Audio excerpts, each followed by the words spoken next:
నమస్తే YNC news కి స్వాగతం. శ్రీరామనవమి సీతారాముల కళ్యాణ మహోత్సవం సందర్భంగా తేటగుంట పూజారి మాట్లాడుతూ హిందూ మత చరిత్రలో ఆదర్శనీయులైన దంపతుల సీతారాముల ఘన చరిత్ర ప్రతి ఒక్కరికి ఆదర్శనీయంగా ఉంటుంది. కాబట్టి కొన్ని వందల సంవత్సరాల క్రితం జరిగిన శ్రీరాముని చరిత్రకు ఆదర్శంగా తీసుకొని నేటికి ప్రతి సంవత్సరం ప్రపంచంలో భారతదేశంలో గల ప్రతి వీధిలోని కూడళ్లలో గల రామాలయాల వద్ద బహిరంగ కుల మతాలకు అతీతంగా ఆదర్శంగా సీతారాముల కళ్యాణం జరుగుతుంది. నేటి ఆధునిక ప్రపంచంలో భారతదేశంలో అందరం కూడా తమ జీవితాల్లో ఎంతో ఒత్తిడితో జీవిస్తున్నాం. మనం సీతారాములని ఆదర్శంగా తీసుకొని రాముని యొక్క క్రమబద్ధత, సీతాదేవి యొక్క నిబద్ధత ప్రతి స్త్రీ పురుషుల ఆదర్శంగా తీసుకుని సమాజంలో జీవిస్తే నేటి ఆధునిక ప్రపంచంలో భారతదేశంలో అందరం కూడా తమ జీవితాల్లో ఎంతో ఒత్తిడితో జీవిస్తున్నాం. మనం సీతారాములను ఆదర్శంగా తీసుకుని రాముని యొక్క క్రమబద్ధత, సీతాదేవి యొక్క నిబద్ధత ప్రతి స్త్రీ పురుషుల ఆదర్శంగా తీసుకుని సమాజంలో జీవిస్తే నేటి సమాజంలో జరుగుతున్న అన్యాయాలను కొంతవరకు నిరోధించవచ్చని తెలిపారు.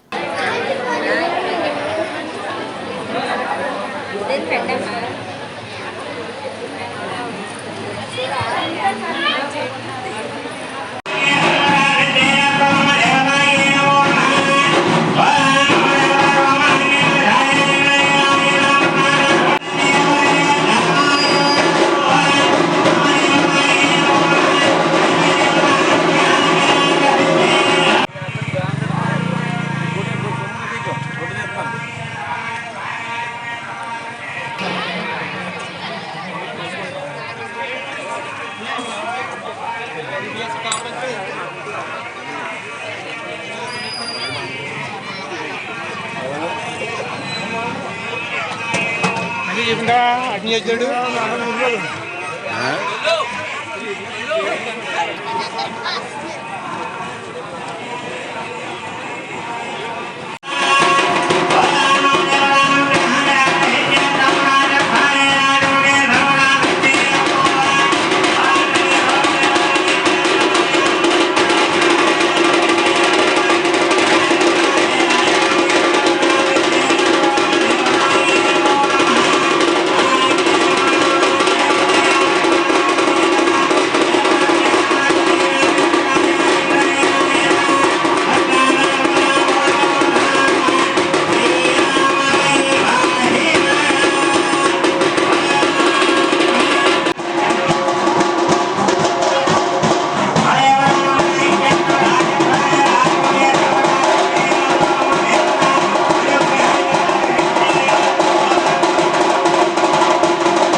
నాకు వచ్చి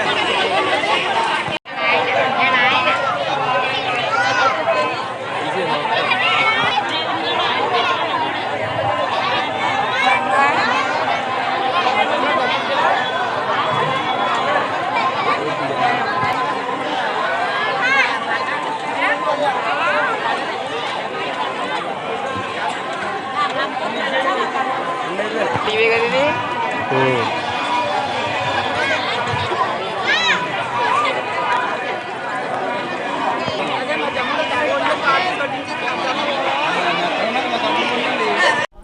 తేటగుంట గ్రామం మా పెరిగి గ్రామంలో ఈరోజు శ్రీరామనవమి సందర్భంగా మహాన్నదాన కార్యక్రమం జరుగుతున్నది. కావున మా పెద్దల సహకారంతో గ్రామ పెద్దలందరూ కలిసి ఈ యొక్క సంతర్పణ కార్యక్రమం జరుగుతున్నది.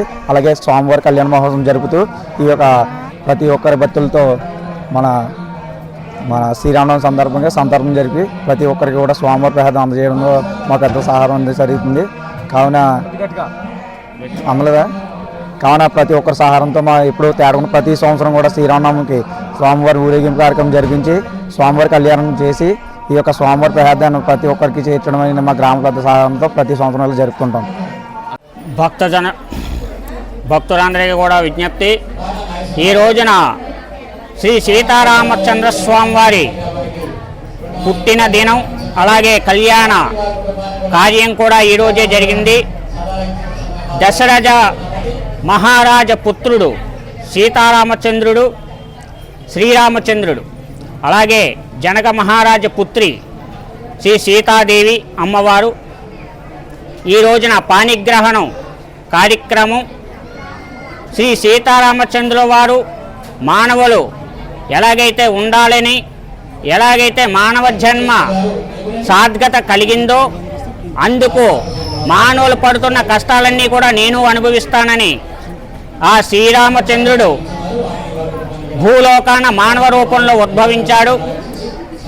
వశిష్ఠ మహాముని ఘోర తపస్సు చేయగా సీతారామచంద్ర స్వామివారు దశరథ మహారాజు పుత్రుడుగా పెద్ద కుమారుడిగా జన్మించాడు. తల్లి తండ్రి వాత్సల్యం ఎలాంటిది, కడుపున పుట్టిన బిడ్డలు తల్లిదండ్రులను ఎలా చూసుకోవాలి అన్న ఉద్దేశంతో మానవులు తల్లిదండ్రులను పట్టించుకోకుండా ఉంటున్నారని ఆ యొక్క యోధనతో నేను కూడా తల్లిదండ్రుల్ని సేవించుకుంటానని శ్రీరామచంద్రుల వారు ఆ దశరథ పుత్రుడుగా పెద్ద కుమారుడిగా జన్మించాడు. అలాగే జనక మహాముని పుత్రిక శ్రీ సీతమ్మ తల్లి కూడా స్వామివారు ఎక్కడుంటే నేను అక్కడే ఉంటానని భూలోకాన మానవ రూపంగా జన్మించింది. నవమి రోజున శ్రీరామచంద్రుల వారు సీతాదేవిని అమ్మవారిని పాణిగ్రహణం చేసుకున్నాడు.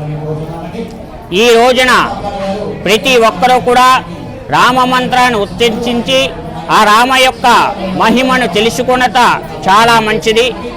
భక్తులందరూ కూడా ఈ రోజున ఆ శ్రీరామచంద్రుల వారు శ్రీరామ శ్రీరామ అనే మాటలు తప్ప మరి ఏ యొక్క ఘోష కూడా ఈ యొక్క ఆలయం వద్ద కానీ ఇంటి వద్ద కానీ ఎక్కడా కూడా వినిపించరాదు. మన యొక్క నోటి మాటల్లోనే చాలా దోషాలు ఉంటాయి.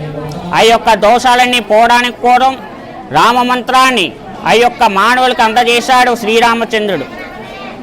ఈ యొక్క శ్రీరామనవమి రోజున ప్రతి ఒక్కరూ కూడా ఆ యొక్క రామ మంత్రాన్ని ఉద్దేశించి రామ రామ శ్రీరామచంద్ర ప్రభో భక్తి శ్రద్ధలతో నీ యొక్క ఆలయానికి వచ్చి నీ యొక్క రామ మంత్రాన్ని జపిస్తున్నానని ప్రతి ఒక్కరు కూడా చెప్పించుకుని ఆ యొక్క రామ మహిమను ప్రతి ఒక్కరు కూడా ఉద్దేశించి ఆ యొక్క దశరథ పుత్రుడు ఆ శ్రీరామచంద్రుడు వారు ప్రతి ఇంటా కూడా వెలిగించుకుని ప్రతి గ్రామంలో కూడా మందిర రూపంలో ప్రతిష్ఠించుకుని ఆ స్వామివారు ఉద్దేశించుకుంటున్నారు. జై శ్రీరామ్, జై జై శ్రీరామ్.